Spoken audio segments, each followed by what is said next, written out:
Jangan lupa dukung terus channel kami dengan cara subscribe, like, dan juga komen.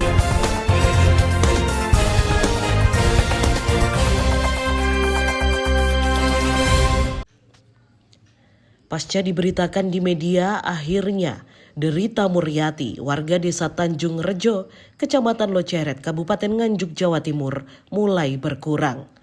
Sebab Kapolres Nganjuk AKBP Boy Jackson Situmorang bersama Kepala Rumah Sakit Bayangkara Nganjuk mengevakuasi anak Muryati yang mengalami sakit kelumpuhan untuk diobatkan ke Rumah Sakit Bayangkara Nganjuk.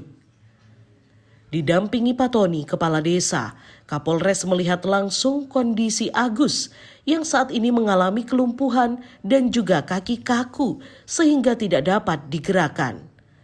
Dokter Rumah Sakit Bayangkara yang ikut serta dalam rombongan Kapolres langsung melakukan pemeriksaan kesehatan dan disarankan untuk pengobatan di rumah sakit.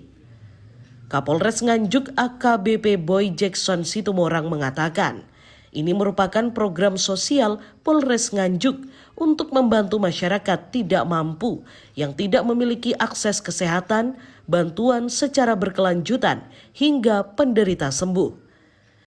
Baik, terima kasih. Kami dari Polres Nganjuk bekerjasama dengan Rumah Sakit Bayangkara Nganjuk melakukan program kemanusiaan Kabupaten Nganjuk yang kami inisiasi untuk menyasar warga kurang mampu yang tidak memiliki akses kesehatan, kemudian kaum disabilitas, orang dengan gangguan jiwa, dan juga korban kekerasan seksual. Ini adalah program-program kemanusiaan yang kami lakukan.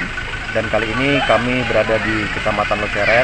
Salah satu warga kami yaitu Bapak Agus mengalami kelumpuhan kurang lebih 1 tahun ini dan tidak memiliki akses maksimal untuk melakukan perobatan.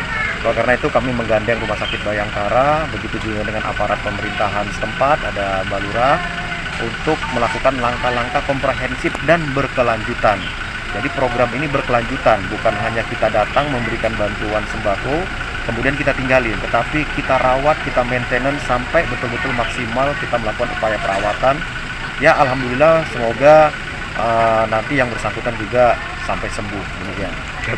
Dan warga kan kurang mampu dan untuk pembiayaan sendiri nanti bagaimana dan? Ada, kan kita sudah ada BPJS, kebetulan ini sudah kita akan koordinasi dengan pemerintah kabupaten. Jadi Pemkab, Polres Nganjuk dalam hal ini bekerja sama dengan Rumah Sakit Bayangkara Nganjuk akan mendinamisir instansi-instansi terkait sesuai dengan otoritas dan kewenangan dia, apa kira-kira yang bisa dibantu baik itu secara administrasi maupun secara birokrasi. Artinya kita tidak bekerja sendirian, tidak bergerak sendirian, tapi bergerak bersama-sama untuk masyarakat kita di Kabupaten Nganjuk. Sementara AKBP Dwi Miyarsi, Kepala Rumah Sakit Bayangkara Nganjuk mengaku Agus yang mengalami kelumpuhan harus mendapatkan perawatan rutin di rumah sakit.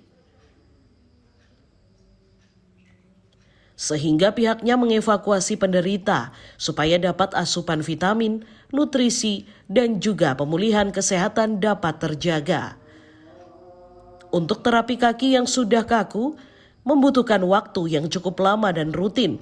Pihaknya akan mengupayakan kesembuhan penderita. Lemah ototnya, juga tulangnya, jadi sudah lama. Dan ini butuh perawatan lebih lanjut terutama di rumah sakit karena kekurangan gizi, kekurangan protein dan lain sebagainya. Iya. Kalau langkah yang akan diambil dari pihak rumah sakit? Kalau langkah diambil yang jelas kita nanti akan merawat beliau di rumah sakit karena butuh penanganan dokter. Itu termasuk untuk memperbaiki keadaan umumnya dengan asupan, termasuk juga terapi untuk otot-otot kakinya yang sudah mulai melemah.